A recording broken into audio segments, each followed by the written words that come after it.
Welcome viewers. Welcome to the last segment of the 8th lecture for the course of Introduction to Category Theory. So we discussed with various features of graph and graph homomorphisms in the previous segments, and also we discussed about various features associated with paths of a graph and the operation of concatenation on this set of paths of a graph.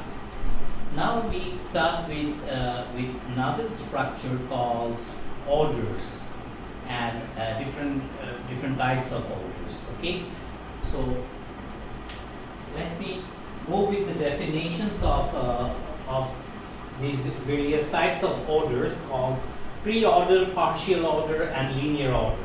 Okay. So let S be a set. So we start the discussion of orders. So let S be a set and R be a subset of the Cartesian product of S with itself. And it's a binary relation,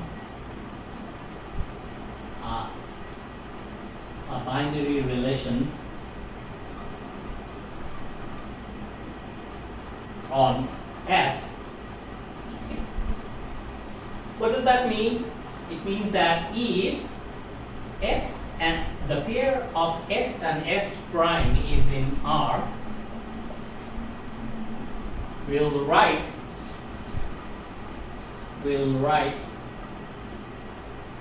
S is less than or equal to S prime. Okay.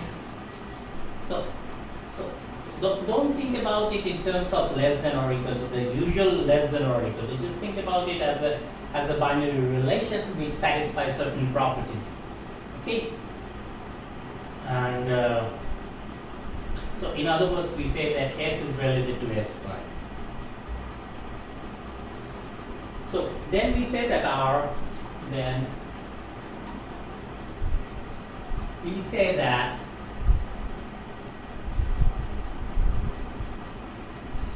is a pre-order. R is a pre-order if for all S prime, S double prime in S, okay, one has the following things satisfied. One has reflexivity,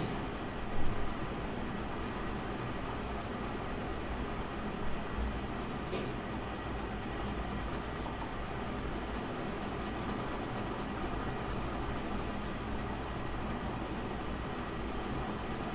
so S is related to itself.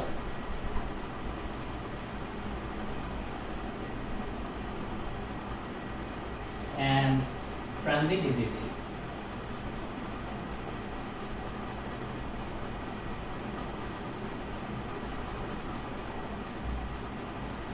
If S is less than or equal to S prime and S prime is less than or equal to S double prime, I'm reading it as S less than or equal to.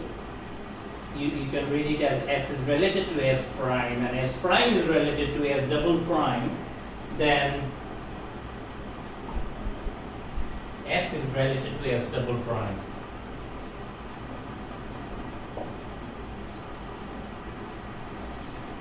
Okay, so if it's a binary relation R, and in addition to that it satisfies these two properties, then R is called a pre-order on this set S.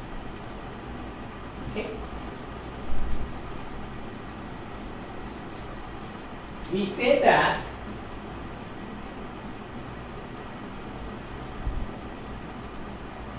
R is a partial order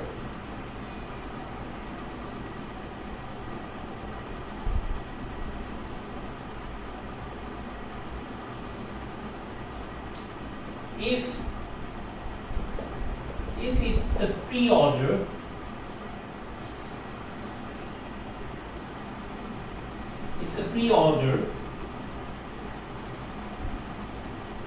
and in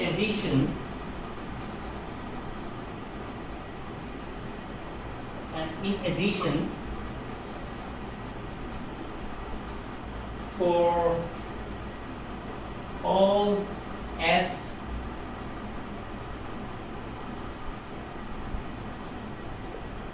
prime in S, we have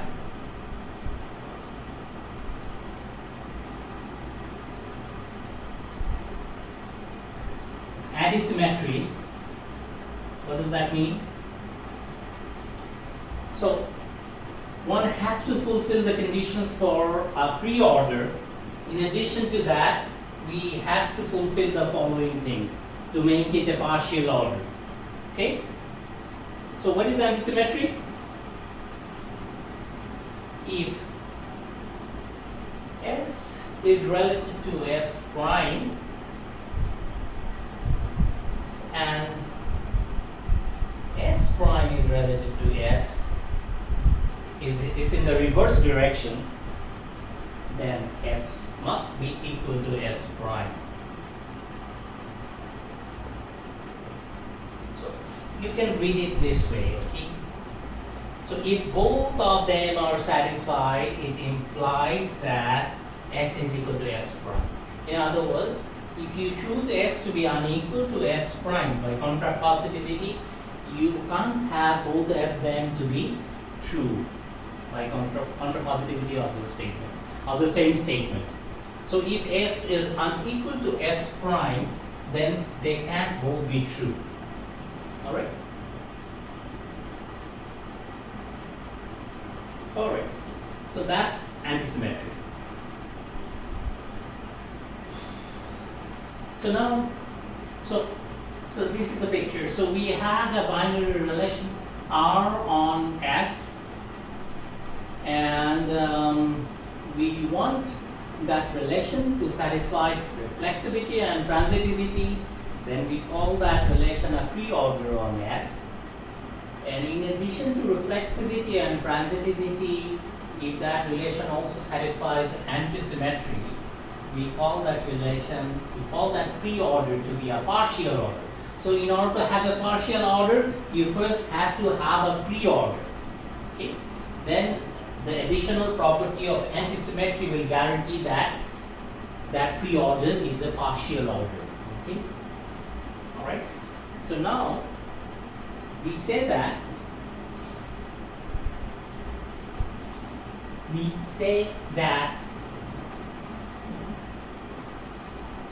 R is a linear order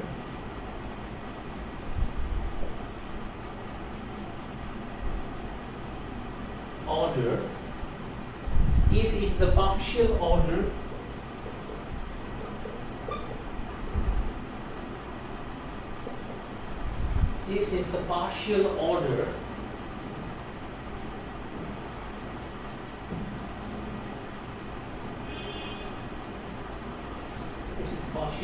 and in addition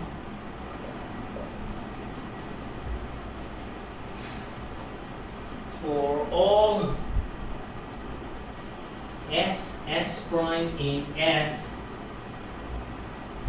we have the following. Okay? So let me write down the requirement.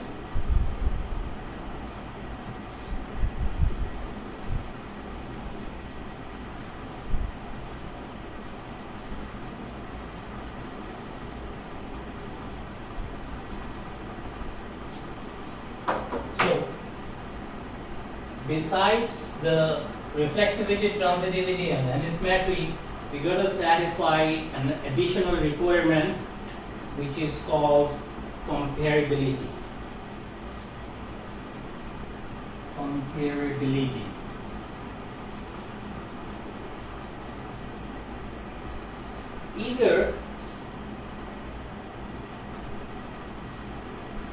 S is relative to S prime, or S prime is relative to S. So if you pick up any two elements from the set, they are always relative to each other. Okay? That's what we mean by comparability. We denote, so if this is the case, then we call this binary relation R as a linear order. Okay, so reflexivity, transitivity, antisymmetry, comparability. If all of them are satisfied, we call that binary relation a linear order. Okay, we denote. So now finally we denote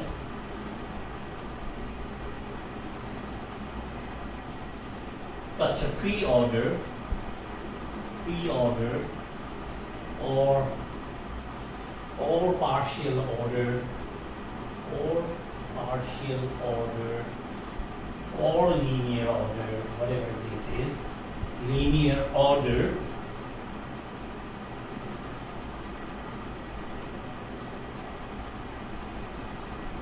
so we denote this this ordering relation by S. S is the underlying set, and less than or equal to is the underlying order relation. Okay? Be it a pre-order, partial order, or linear order. Now we should give some example, right? These all may seem very abstract to you, but when I introduce the examples, it will be very clear, I hope.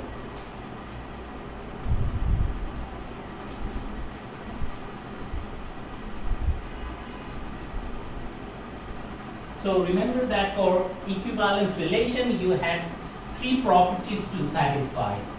So if you have an equivalence relation or a given set, you have to have three relations satisfied, three properties satisfied: reflexivity, symmetry, and transitivity. So reflexivity and transitivity were there. There was the property of symmetry there. So since you are satisfying both reflexivity and transitivity, then an equivalence relation is of course a pre-order, right? Because you don't care about the symmetry. Okay. Example of pre-order. So now I give you an example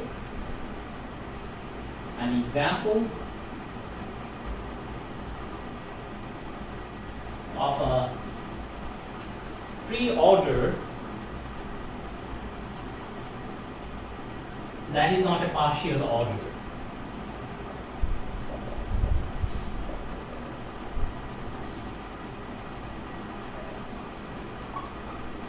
What does that mean? It means that you will only have reflexivity and transitivity to be satisfied. Antisymmetry is not satisfied because it's just a pre-order, not a partial order. Okay? So let me give you an example.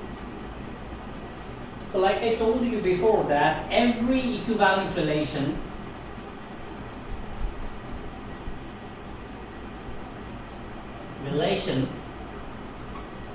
is a pre-order.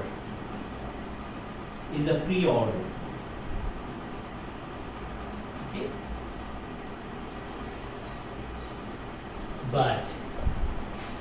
But really are partial orders.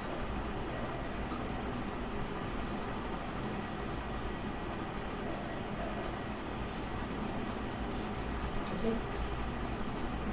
Because you have the symmetry thing there in the equivalence relation, but you have antisymmetry in the partial orders.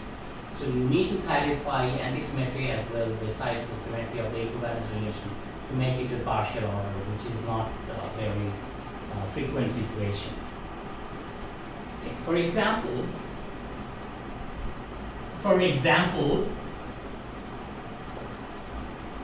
if S is this two element set,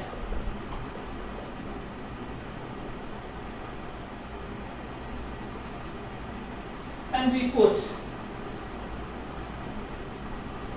we put our relation to be just the ordinary Cartesian product of S with itself, then R is an equivalence relation. Then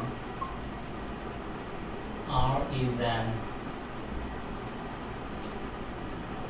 equivalence relation. Check, check, check. Okay. So what is the Cartesian product of S with itself? Is a set of ordered pairs, 1, 1. Then we have 1, 2, 2, 1, and 2, 2. So the Cartesian product of S with itself is this 4-element set. So check that it's reflexive, symmetric, and transitive.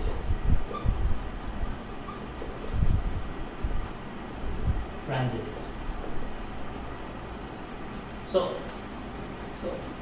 you need to check that it satisfies both reflexivity, symmetry, so all of these properties, reflexivity, symmetry, and transitivity, to ensure that R is indeed an equivalence relation. Okay. So now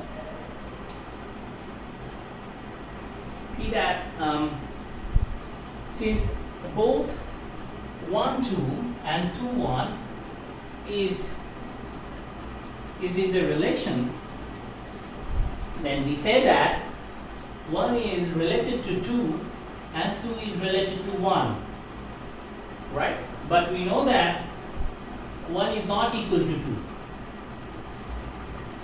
So it means that antisymmetry fails in this situation, which means that it's not a partial order, but it's a pre-order, because both reflexivity and transitivity are satisfied. Okay? So antisymmetry fails in this case, obviously, because 1 and 2 are not equal, and hence this equivalence relation is a pre-order but not a partial order. So, okay, now I try to solve an exercise for you from the textbook.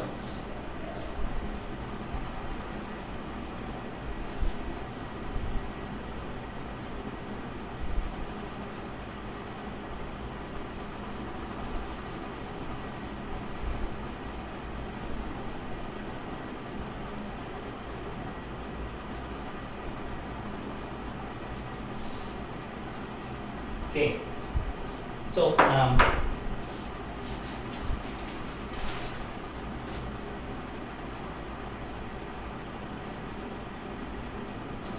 this is an exercise. So I'm solving it for you. Exercise 3.4.8. So for this exercise, we have chosen S to be this 4-element set 1, 2, 3, and 4. Okay. So, well, there are two parts of this problem. In the first part, we are asked to find a pre-order. Find a pre-order R, which is a subset of S cross S, such that R is as small as possible. R is as small as possible. Okay. So now the question is it a partial order? Is it a partial order?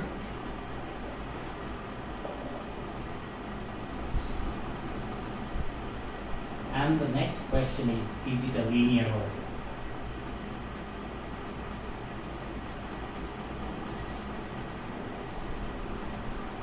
Okay. All right. Solution.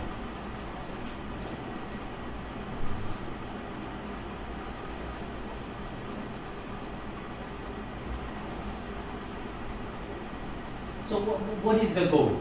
One has to find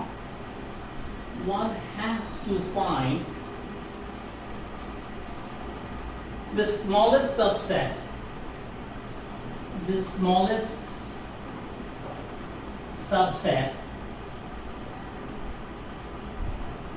of S cross S such that reflexivity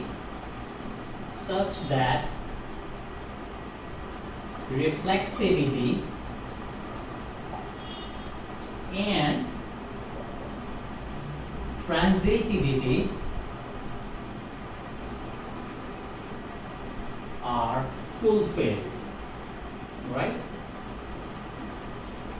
Because we are supposed to find the smallest possible pre-order, we have to find the smallest subset of S cross S such that reflexivity and transitivity are satisfied, because we are looking for pre-order only, not for partial order.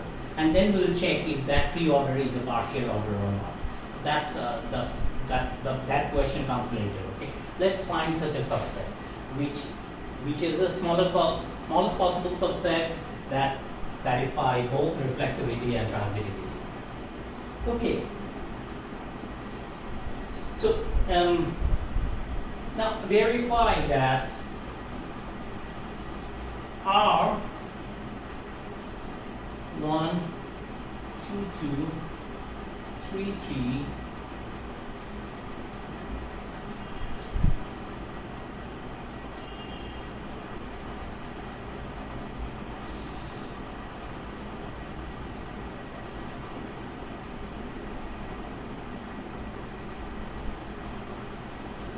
4, 4. Okay.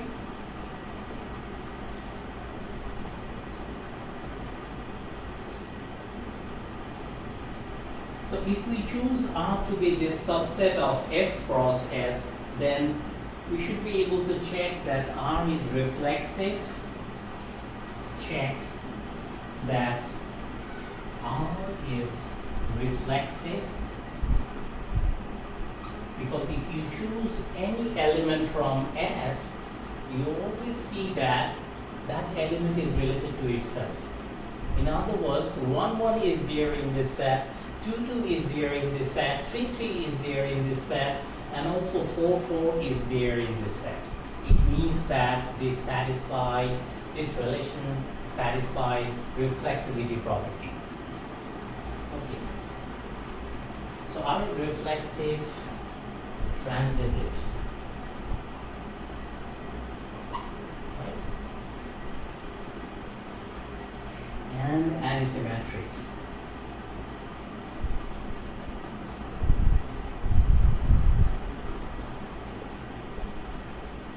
Check.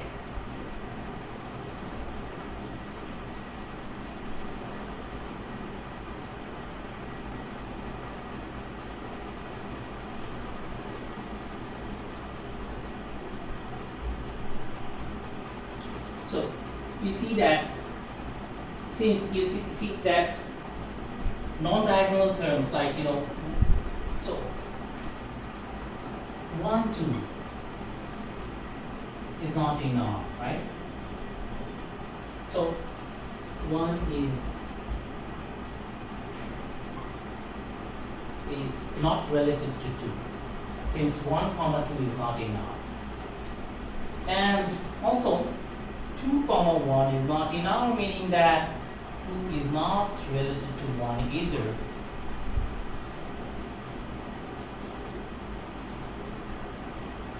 Okay? And we know that 1 and 2 are unequal. Okay? So since 1, 2 and 2, 1, this type of things, or 2, 3, 3, 4, 2, 4, this type of pairs don't belong to R, we are good with anisymmetry.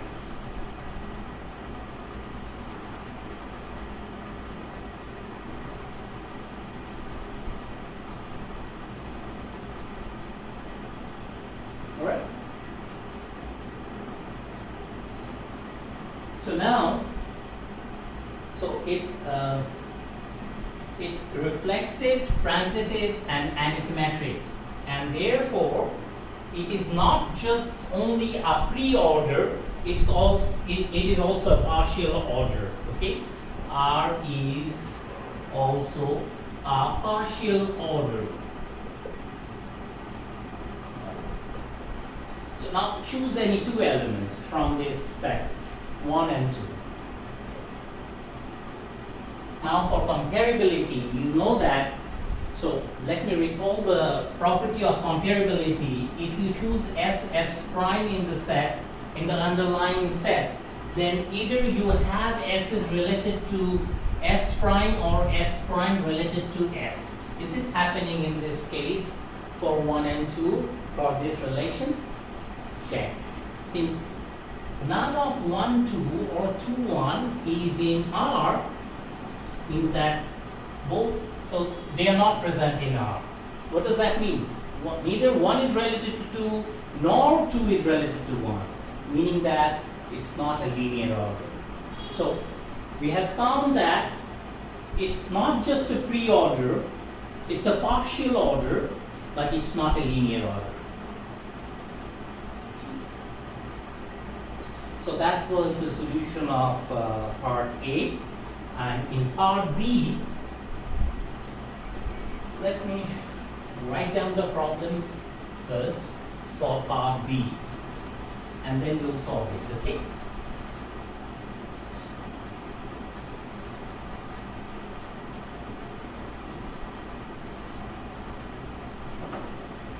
For part B, we are asked to find a pre-order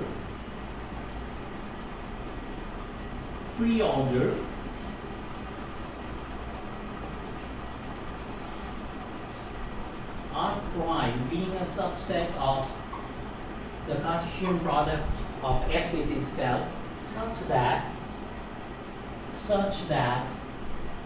R prime is as large as possible,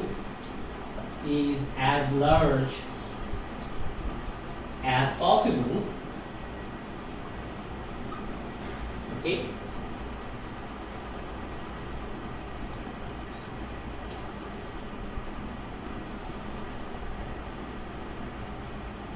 Now the question is if is it a partial order?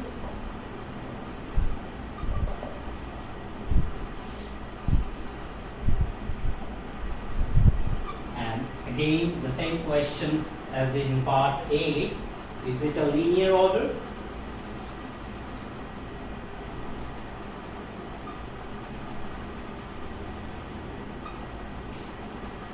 Right, let's write down the solution.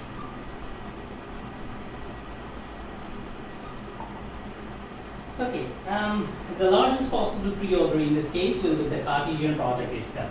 So this is the claim. So the largest possible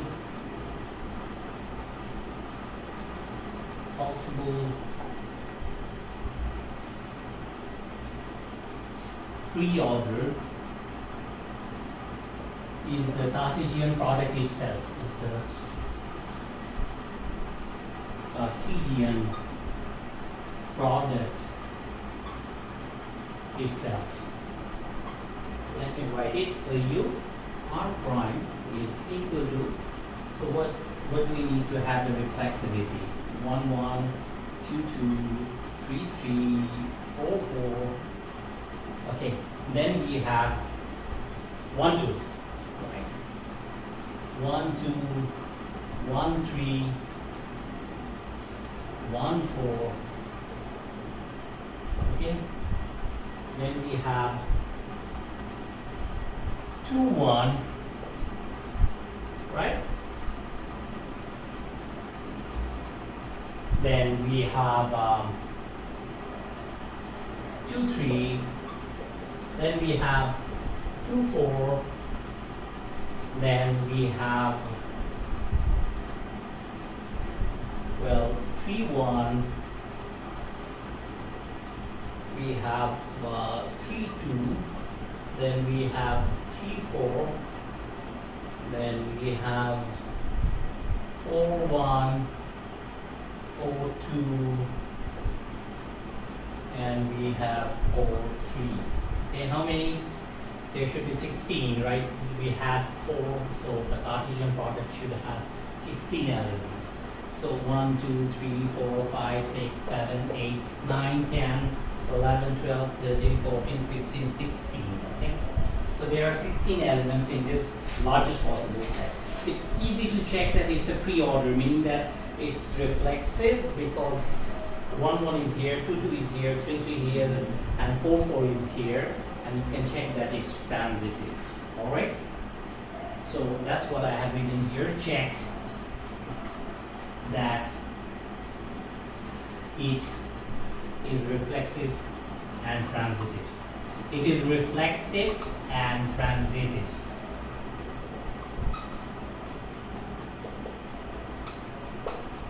Check this. But the thing is that it's not antisymmetric, but it is not antisymmetric. How do you see that? Easy. So check that 1, 2 is in R prime, so is 2, 1, right? But 1 is not equal to 2. Therefore, antisymmetry fails, and it's not a pre-order. Sorry, it's not a partial order. It's a pre-order, of course, because it's reflexive and transitive, but it's not a partial order. And since it fails to be a partial order, to be a partial order, it cannot be a linear order either. Okay? So the largest possible pre-order is just a pre-order. It's neither a partial order nor a linear order. There is no question for it being a linear order because it's not a partial order. Okay, so it's just a pre-order. All right, that's the solution. Okay, so now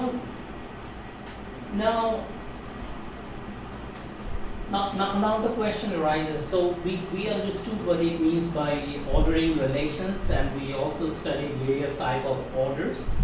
But now earlier we studied graph and graph homomorphism.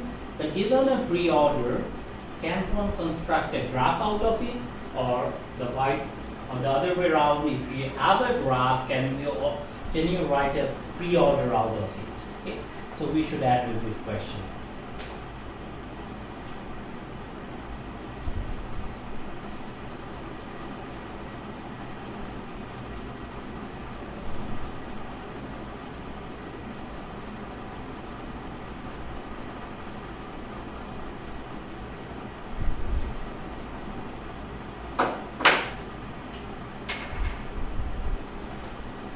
Okay,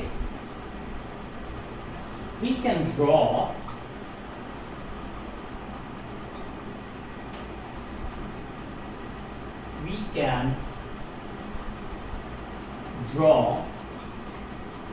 any pre-order. So we are given a pre-order. Okay, we can have this pre-order first.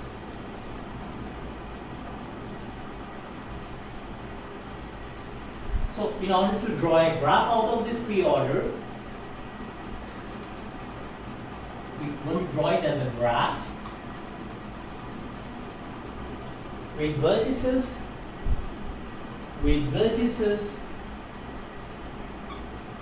as the elements of S.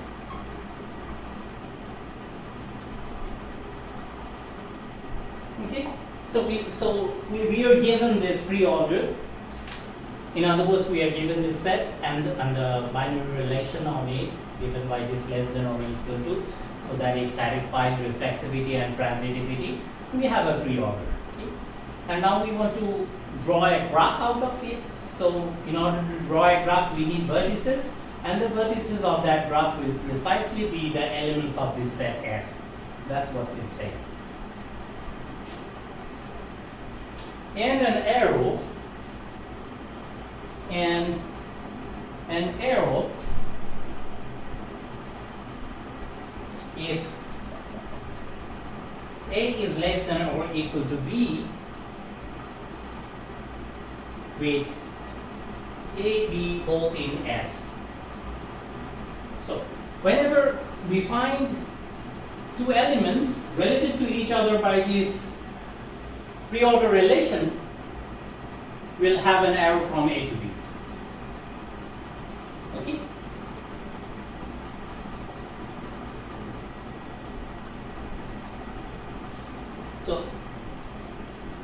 So this is precisely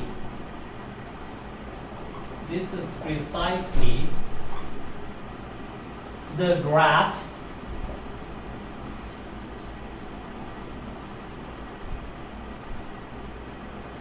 with the following two properties. With the following two properties.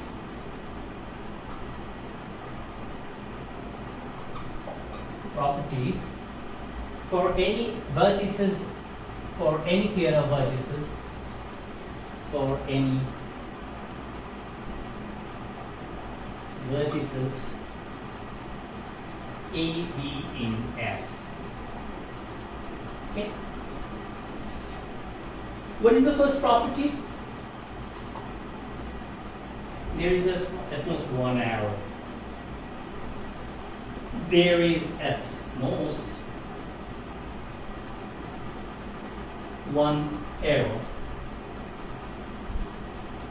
from A to B, and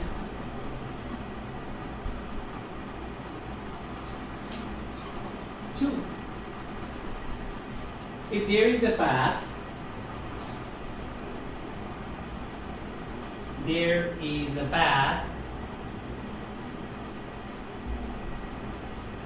from A to B,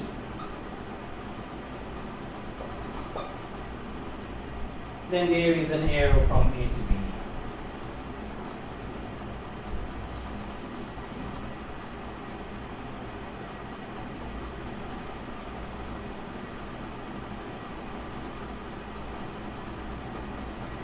Okay? Alright. These are the two properties for making it a pre-order. Now, if x comma less than or equal is a partial order,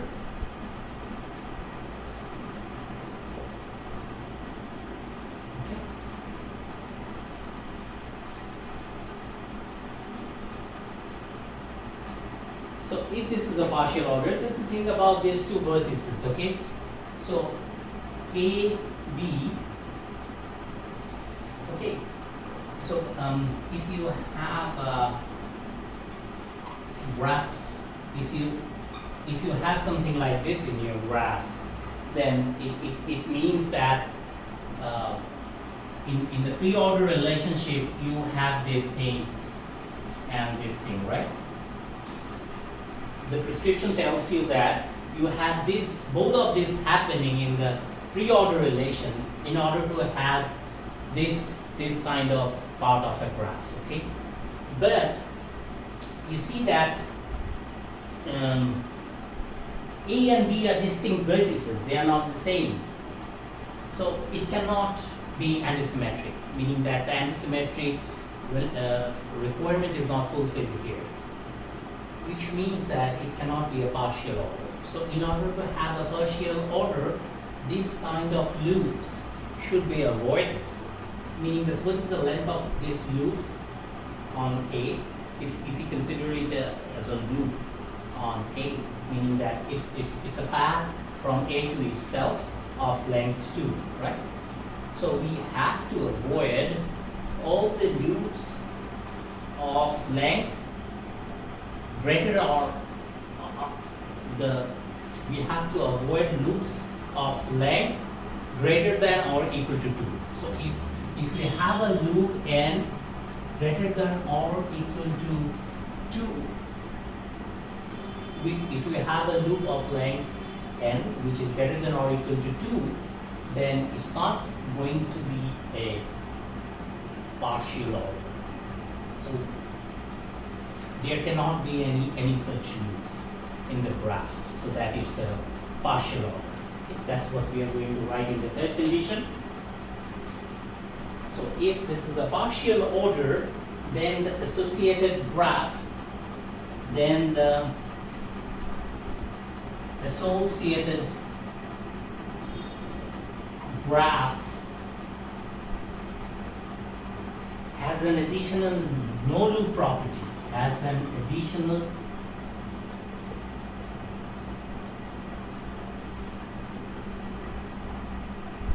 no loop property. What is that? That's given by property number 3. Okay? If n is a number in the set of whole numbers, is an integer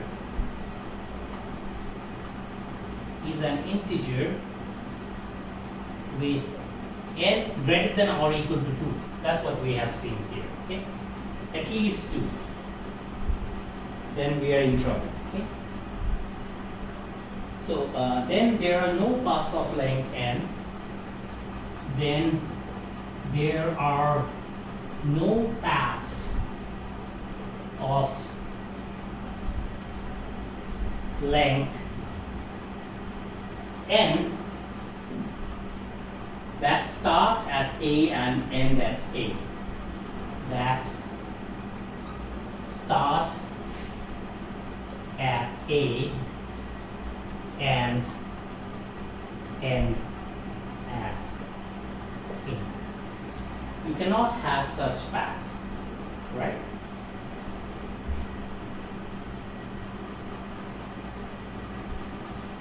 Okay, now this is the story of partial order and its associated graph. Now, how about linear order? Okay, let us write down the condition for the graph to represent linear order.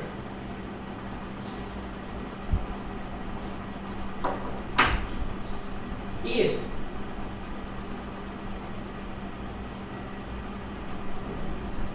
this pair is a linear order,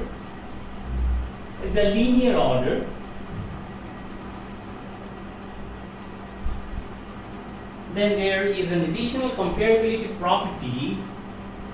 Then there is an additional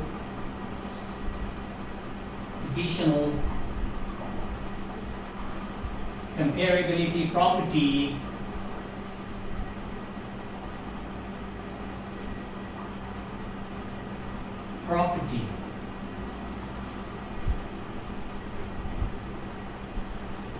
which is written in this number 4 condition. For any two vertices A and B, for any two vertices A and B, so choose any two vertices from A and B, meaning that you choose any two elements from this set S.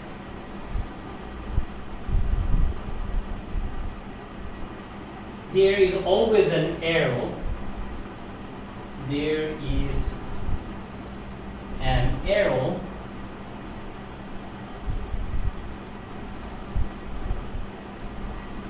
from A to B, or an arrow from B to A. There is always a situation. Okay, so this is how we create a graph out of order relation. Now I'll give you an example of the construction of such a graph from an order relation. Okay.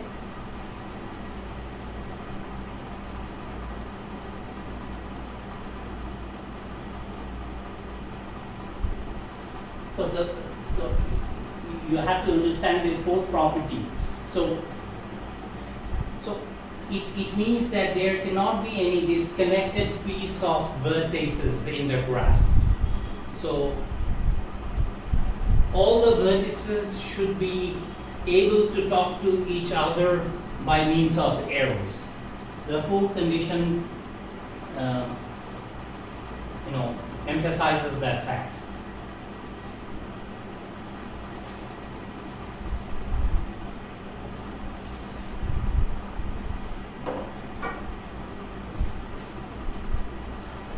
this is another exercise from the book. Exercise 3.4.1.13. So there are three parts of the exercise. I'm not going to do all of them. I'm just going to do just the first part of the exercise. The remaining ones are left as exercises for you. So let me write down the exercise first. Okay, let S be this two element set. The subsets of S. Okay, so you take all possible subsets of S, that is the power set of S, and equate it with with a partial order under the subset operation. Okay. So so in other words, so your partial order is this pair, the power set of S as the underlying set, and the binary relation is given by this subset operation. So this is the partial order.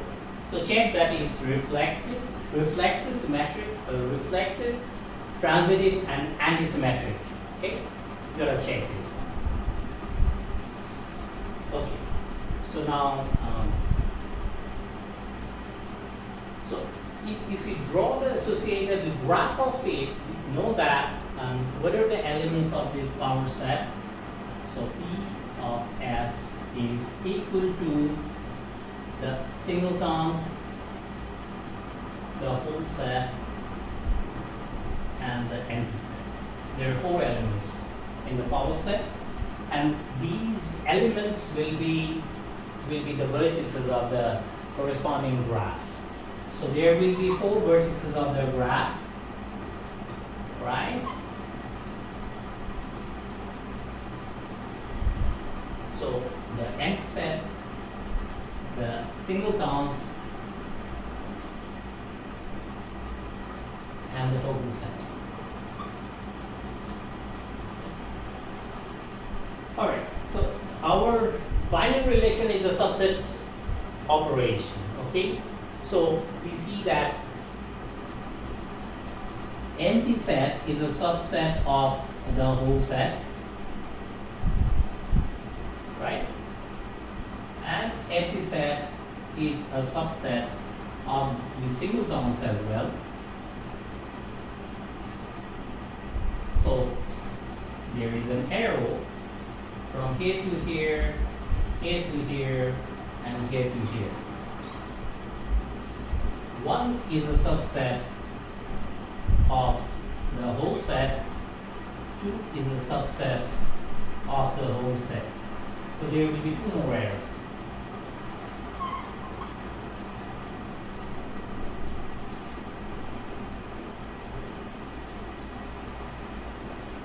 Okay. So this is a graph associated with this partial order. Okay. Do you see any loop here? I don't see. There is no loop. Okay, so we are good. It's a partial order. Okay, so now the last discussion, last topic of today's segment, of this last segment, which is called morphism of orders. Okay, we need to discuss morphism of orders, and that will end today's lecture. Okay. Morphism of orders.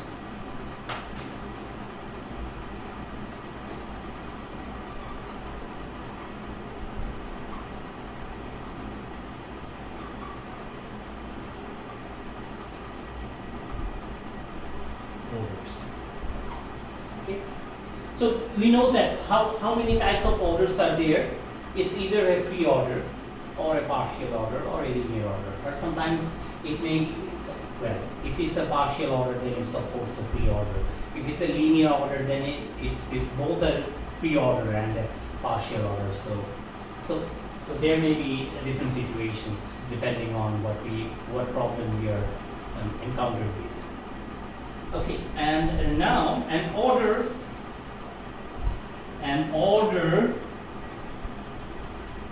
S comma less than or equal to, be it a pre-order, a partial order,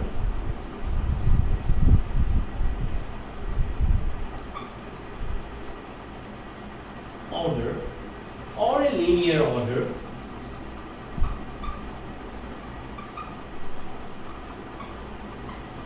there can be various situations, involves a set. An order always involves a set, involves an underlying set and a binary relation,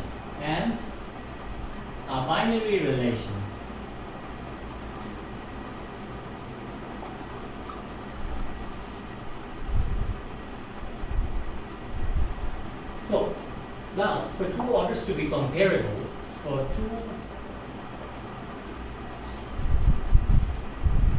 orders to be comparable,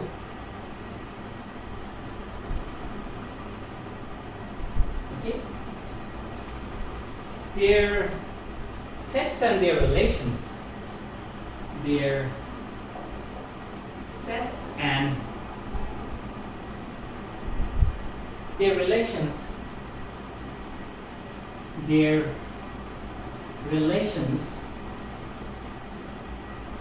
should be appropriately compared. Should be, again, an important term, appropriately compared. Okay? So we need to explain what it means by appropriately. Okay? So now here comes the definition. Definition of morphism of orders.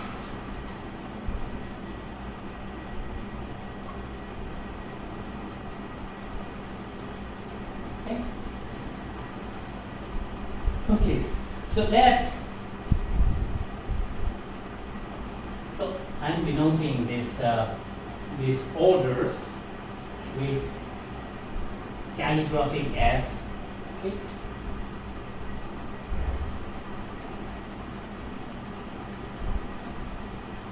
This is capital S, and this is less than, and calligraphic S prime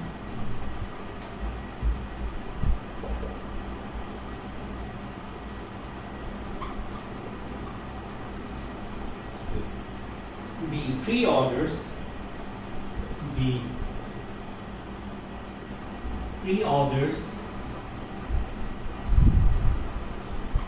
or respectively partial orders,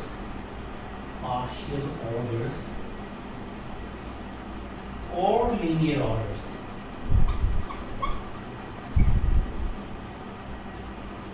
Okay? So we are given two orders, given by S comma S is less than, and the other one being S prime comma less than prime.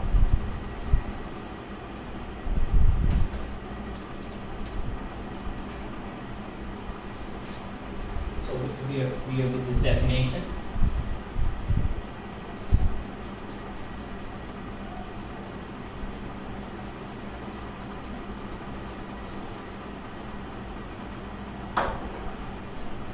Okay. These are two orders. So a morphism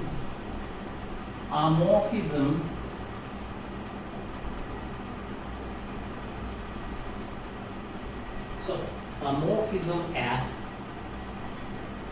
from this calligraphic S to calligraphic S prime is a function. So we are denoting with the same function, is a function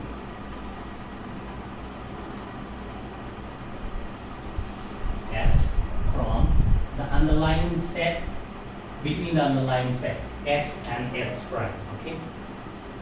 So we are denoting it with the same function f, but if you are, not comfortable with this notation, then you take some other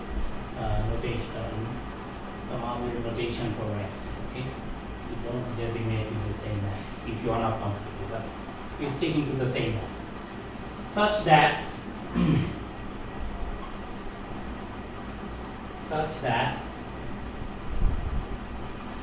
for every pair of elements,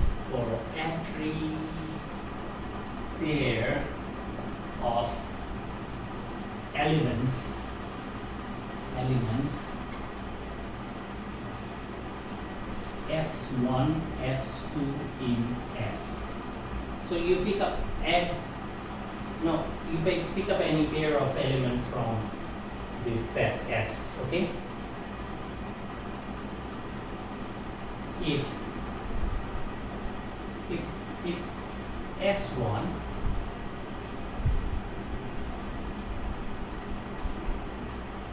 is related to S2 in this order S, okay?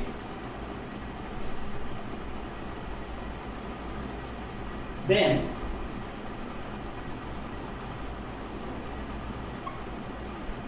f of S1.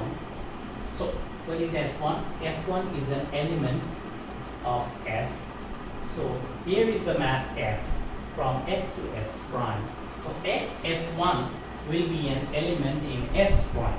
Okay. So is FS2. That is also an element in S prime.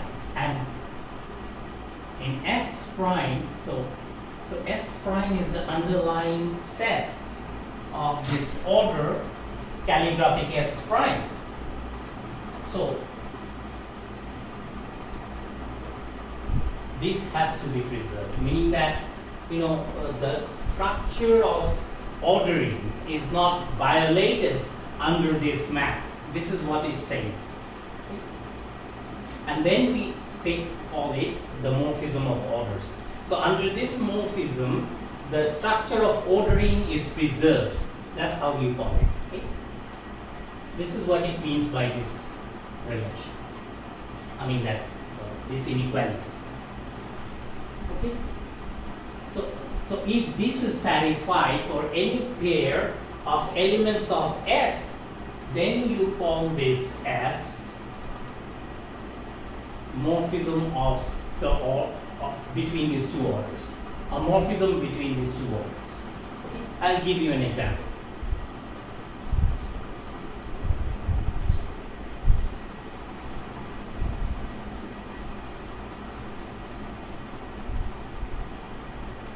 Okay. Example. So example of morphism of orders. So let X and Y be sets. Okay? And let f from X to Y be a function. Right? Then for every subset, then for every subset X prime. So what do we do? So we have these two sets in the beginning, X and Y, and there is a function between these two sets, okay? And we choose a subset X prime of this domain of F, okay?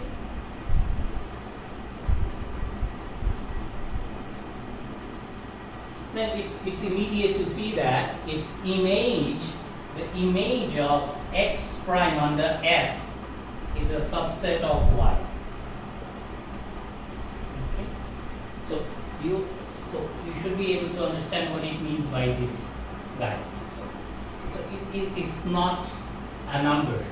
It's a set. Okay? So what is the definition of this set? It is the set of all Y in Y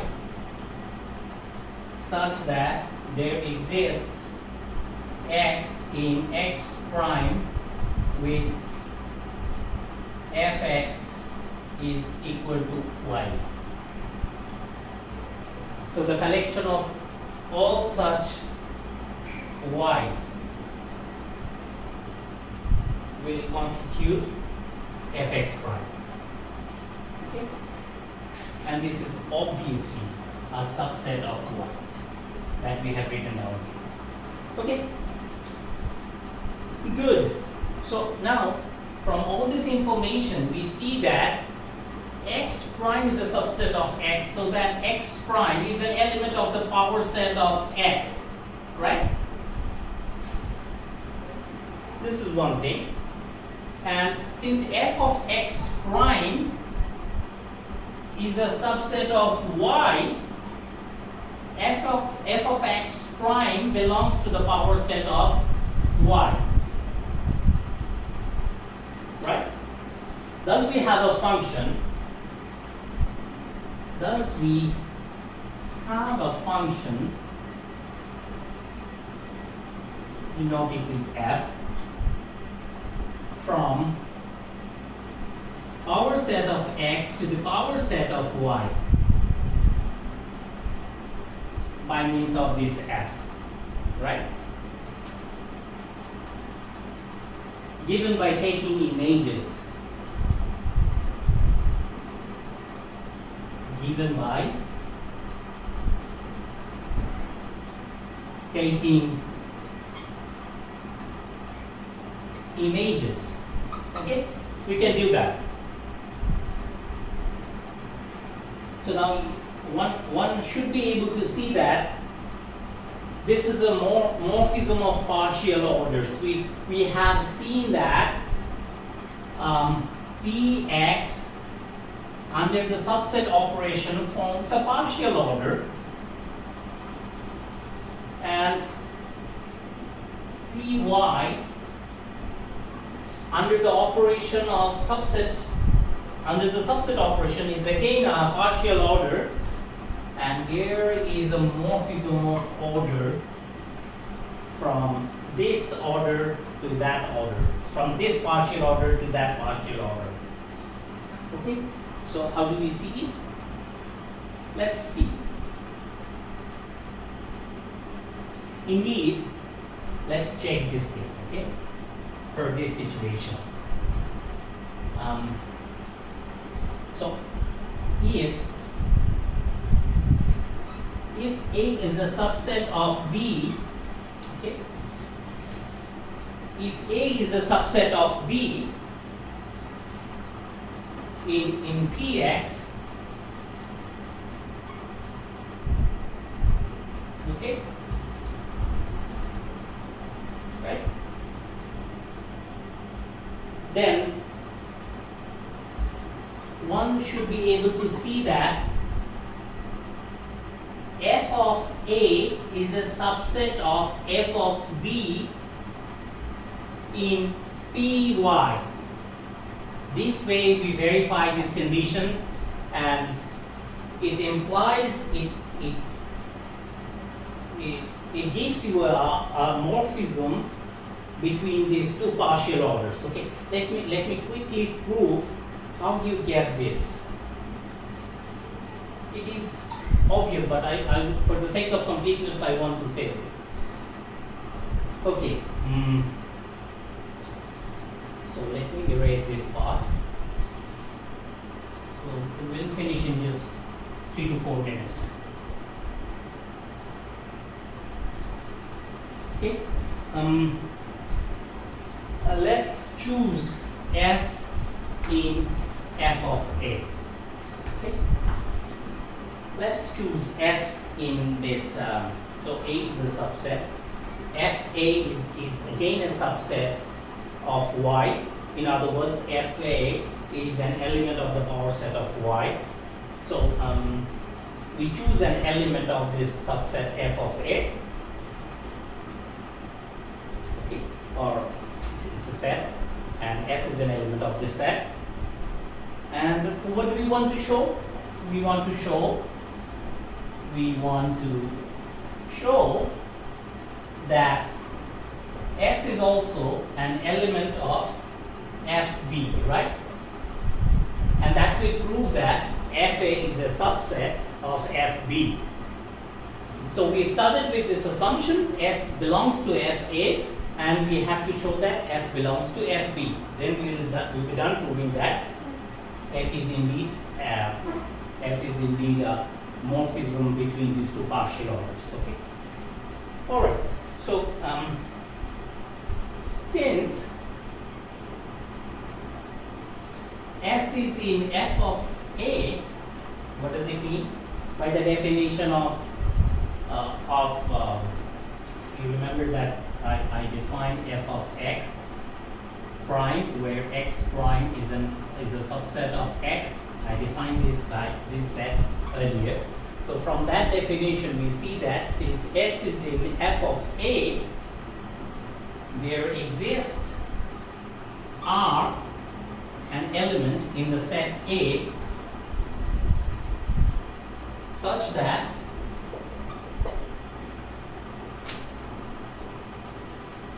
S is equal to F of R, right? It follows from the definition of F of X prime that I explained earlier. Okay? Now, since A is a subset of B, right? We already know that A is a subset of B in Px. And we assume that R is in A,